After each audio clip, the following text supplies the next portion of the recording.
What's going on, guys? Welcome back to a brand new video. I'm BRAVExHERO, and today we're going to be talking about the top 5 hunter competitive exotics. In this video, we will be going over each exotic, the best subclasses that pair well with each exotic, and any builds I use with each subclass. Now, I will be doing a separate video for the Titan and Warlock classes. Before we go any further into this video, if you want a free way to support the channel, you can do so by watching the entire video, because it is a great way to promote my channel. If you enjoy the content, then feel free to click that subscribe button.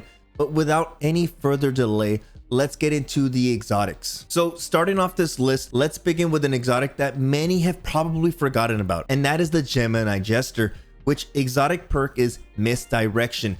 Dodging disorients nearby enemies and temporarily removes their radar. Now, this is a great exotic. Not only does it benefit you, but your entire team. This exotic opens up windows of opportunity for your teammates to approach an enemy affected by the Misdirection perk. Since the Misdirection perk is a small to medium radius, I don't recommend you use this on larger maps. Maps such as Widow's Court or anything similar of that size, because you won't see the benefits as much due to majority of the engagements happening outside that Misdirection radius. Now, it is recommended on smaller maps like Cauldron and Anomaly. This is an exotic that will shine on those maps. As for subclasses, I usually run this exotic with 2 specific subclasses, which is either Bottom Tree Arcstrider, Wave the Wind, or Top Tree Night Stalker, Wave the Trapper. Now, you can run it on any subclass of your choosing, but this is the way I like to use it as a daily driver, a daily setup when I utilize the Gemini Jester. When it comes to the Wave the Wind subclass, this exotic synergizes well with the perk Focused Breathing, which reads, sprinting recharges your dodge ability, increased sprint speed. As for Top Tree Night Stalker, Wave the Trapper, when you use your dodge ability, you activate the perk Vanishing Step, which will cause you to go invisible for a short bit.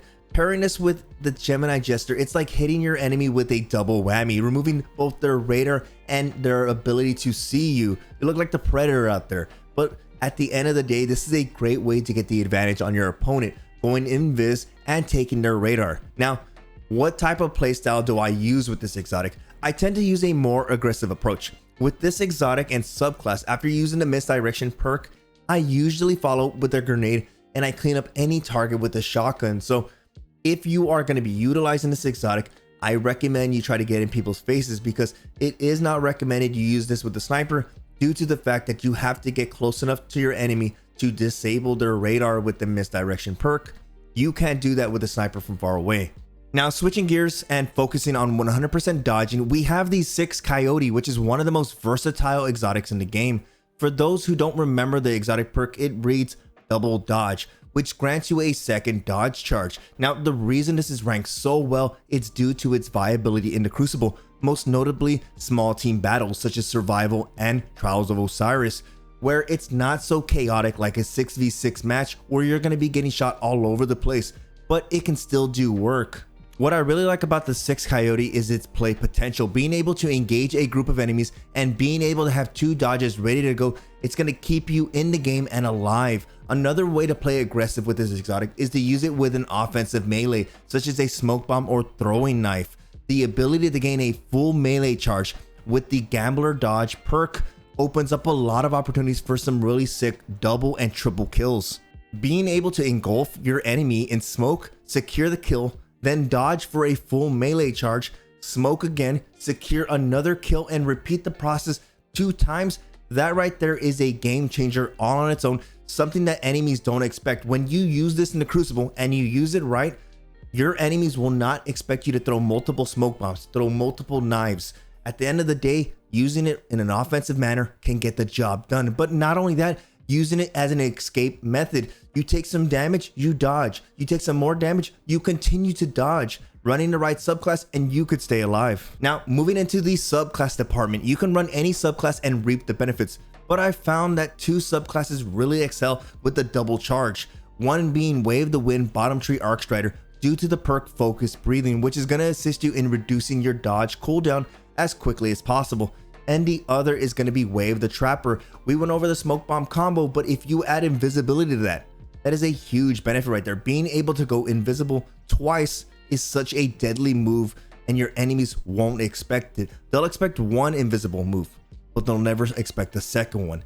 Lastly, you can use any combo you want. You can use any weapon you want. You can use this fusion rifle, shotgun, or sniper, but I found a lot of success utilizing it with a shotgun, being able to get in the face of any guardian and being extremely evasive to secure the kill is something, again, guardians don't expect you to have 2 dodges. So dancing circles around any Titan or Warlock, it's gonna blow their mind.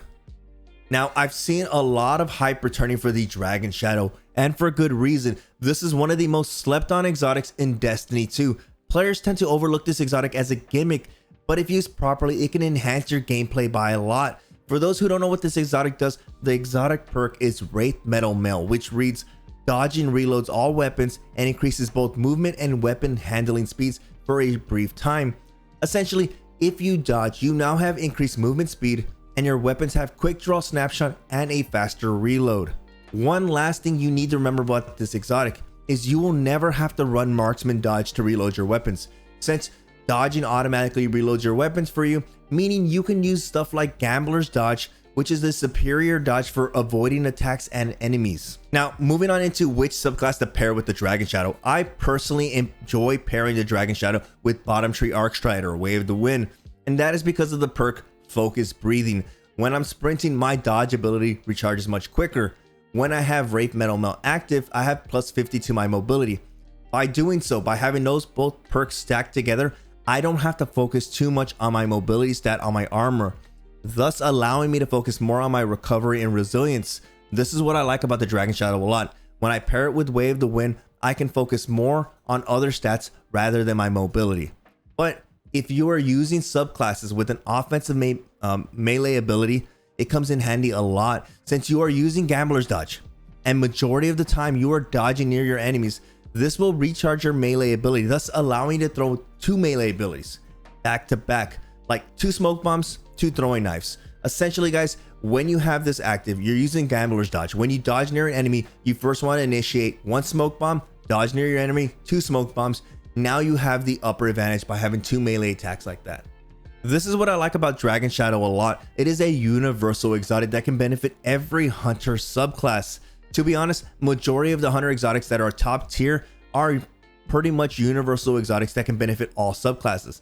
Closing out this exotic, you can run it with any shotgun sniper combo, but I personally tend to gravitate towards a sniper combo since I tend to fire a few rounds with my sniper and follow it with a hand cannon shot.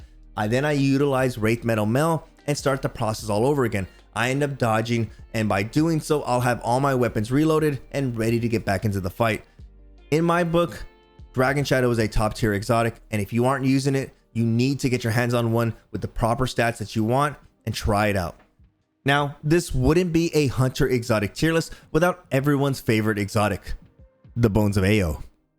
I'm just playing. The Stompies. Yes, guys, the Stompies are going to be on this list, and for a good cause, because every hunter has at least 1 pair of these. They're like those Jordans everybody has. I feel like if you're a hunter and you don't have at least 2 pairs of these, are you really a hunter? I have 3 of them for all different special weapons, but I will quickly go over what makes these top tier and why this is one of my go-to exotics. The exotic perk Hydraulic Boosters, which increases sprint speed and slide distance and improves all 3 of the hunter jumps. But what really makes these so deadly? Hunters use their vertical spacing as a way to gain an advantage, if that be jumping over their opponents or having an extended period of time in the air. Hunters use this as a way to attack their enemy from different vantage points. I say this a lot, but players tend to have a hard time looking up, especially if you're on console or on a controller.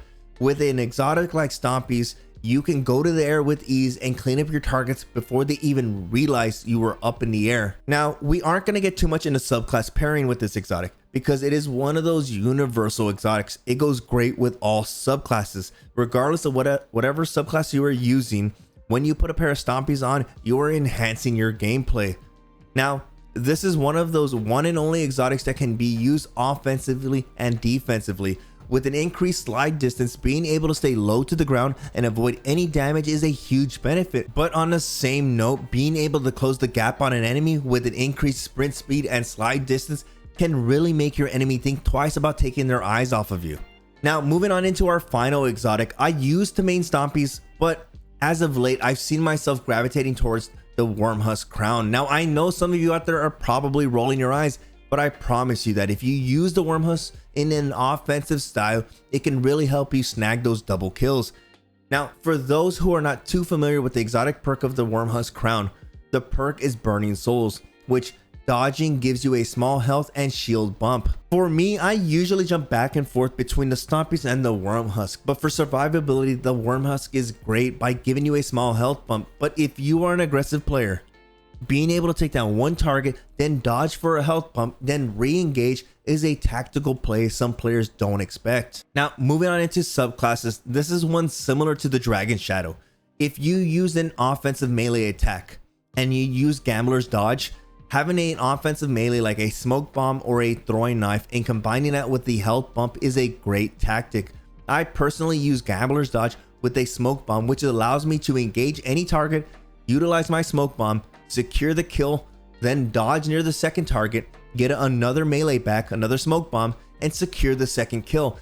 If done properly, you can use the Wormhusk in an offensive manner, which is going to be great for your style and gameplay. As for pairings, you can run either a shotgun or sniper. I personally use this with a sniper, and I use the dodge ability whenever I challenge another sniper.